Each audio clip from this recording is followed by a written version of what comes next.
Mushroom gravy எப்படி செய்யுதுன்னு பார்க்கலாமா?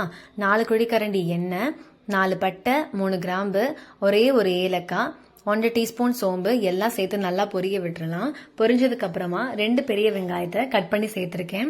வெங்காயம் நல்லா வதங்கினதுக்கு அப்புறமா 2 தக்காளியை குட்டி குட்டியாக கட் பண்ணி சேர்த்துருக்கேன். தக்காளி நல்லா சாஃப்டாக குக் ஆனதுக்கு அப்புறமா 2 டேபிள் ஸ்பூன் இஞ்சி பூண்டு பேஸ்ட் சேர்த்து நல்லா வதக்கிக்கலாம். இதுக்கப்புறமா கட் பண்ணி கழுவி வச்சிருக்க மஷ்ரூமையும் சேர்த்துக்கலாம். தண்ணி சேர்க்க தேவையில்லை, மஷ்ரூம்லேயே தண்ணி வரும். 1/2 ஸ்பூன் மஞ்சள் தூள், 1 டேபிள் ஸ்பூன் உப்பு, 3 table spoon வரமிளகாத்தூள், 1/2 spoon garam masala எல்லாம் சேர்த்து நல்லா கொதிக்க விட்டுறலாம். மிக்சி ஜாரில் கொஞ்சமாக தேங்காய், 10 முந்திரி பருப்பு அரைச்சி பேஸ்ட்டாக சேர்த்துக்கலாம். அந்த மிக்சி ஜாருக்குள்ள தண்ணியை மட்டும் ஊற்றினா போதும். 5 மினிட்ஸ் மூடி போட்டு குக் பண்ணிடுங்க. சூப்பரான mushroom gravy ready. Side by சைடாக கடல மாவு போண்டாவும் போட்டு எடுத்துட்டேன். இன்னைக்கு லஞ்சுக்கு தேங்காய் பால் சாதம், மஷ்ரூம் கிரேவி அண்ட் கடல மாவு போண்டா. தேங்க்ஸ் ஃபார் வாட்சிங்.